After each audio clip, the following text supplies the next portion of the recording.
You are watching ColdFusion TV.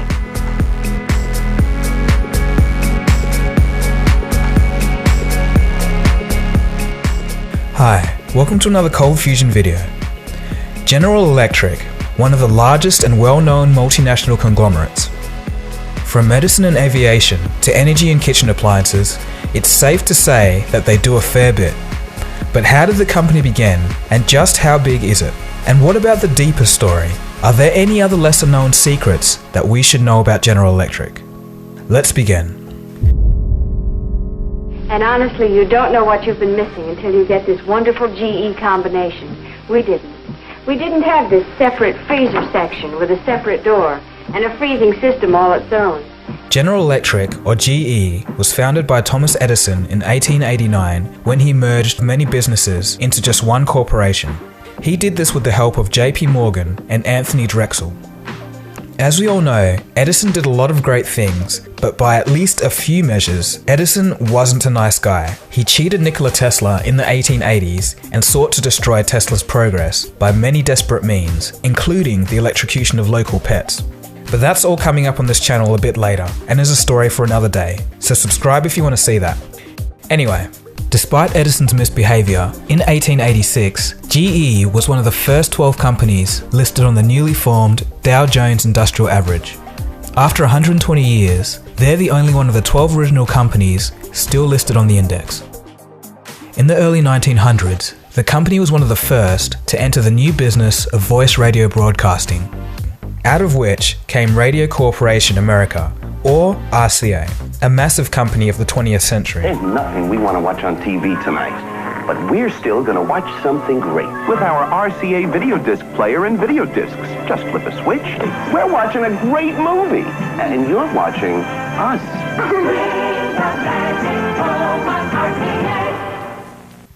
Also around this time, GE was the company that would introduce the first electric toasters and hot plates, a mini revolution for home cooking. In the 30s, the company responded to the Great Depression by introducing GE Consumer Finance so customers could pay for their new appliances over time.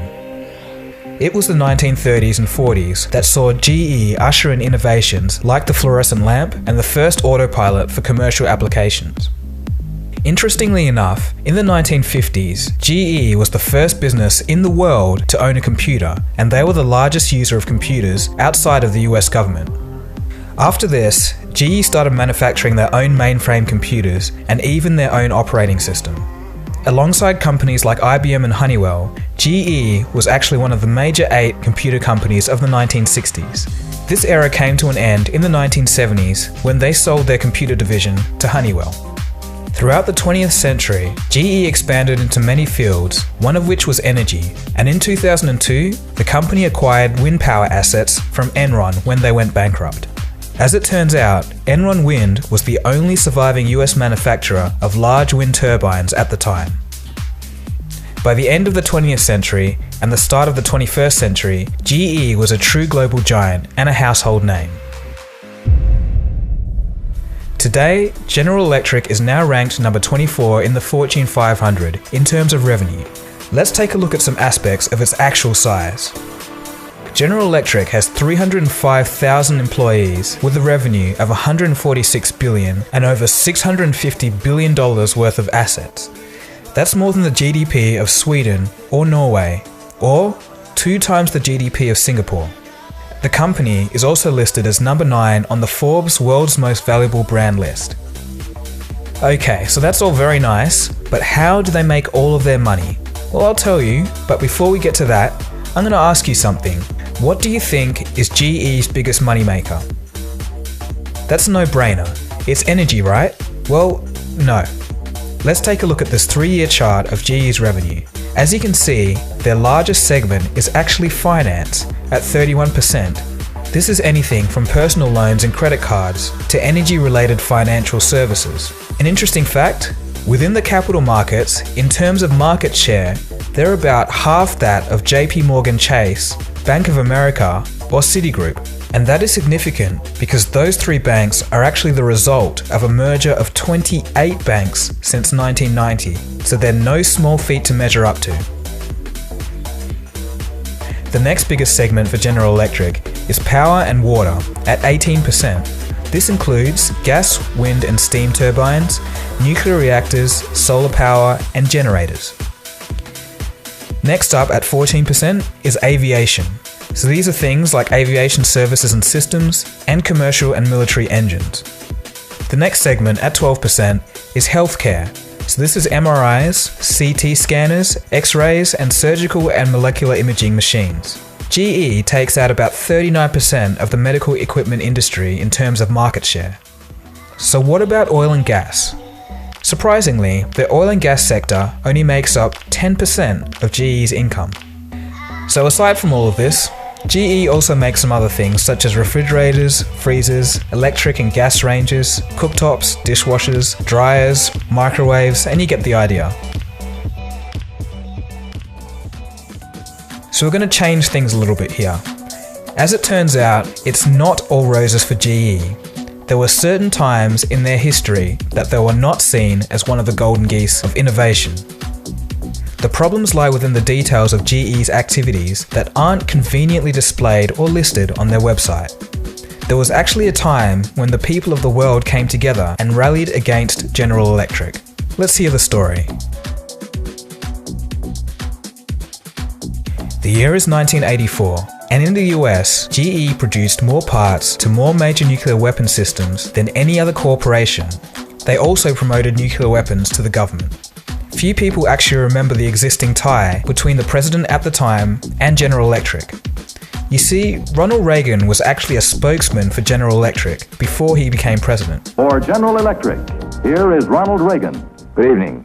At General Electric, progress is our most important product. Kelly Lualia founded a group called Corporate Accountability International for the sole reason of stopping GE from producing nuclear weapons. That same year, in 1984, Kelly's group organised an international grassroots campaign, including a 40 nationwide film exposing the truth behind GE's corporate image. General Electric is in this business of building weapons for profit, not for patriotism, not for the country, not for the flag, but for profit. The campaign also included a boycott of all General Electric products.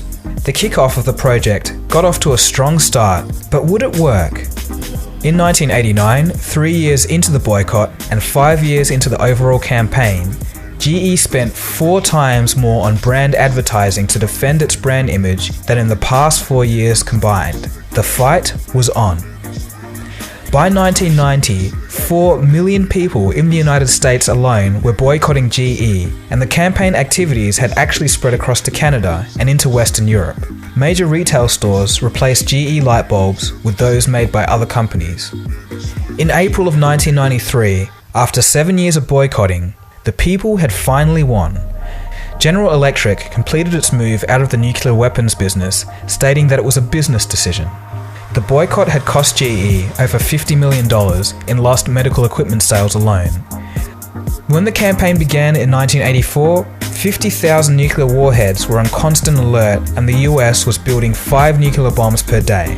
At the close of the campaign, no more nuclear bombs were in production by General Electric. But that's not all. The dark side for GE goes deeper still, and it gets worse especially for Americans.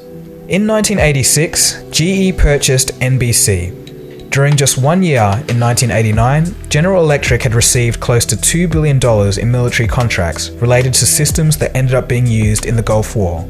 And of course, GE are no stranger to helping the US government with weapons. The bombs dropped in Nagasaki and Hiroshima were researched and developed with the help of GE. So, as it turned out, NBC's parent company designed, manufactured, and supplied parts for every major weapon system during the Gulf War. This includes the Tomahawk cruise missiles and systems for the stealth bomber and B-52 bomber. So in reality, the financial incentives were driving the wrong way. When correspondents and paid consultants of NBC television praised the performance of US weapons, they were commending the equipment made by GE, the corporation that paid their salaries.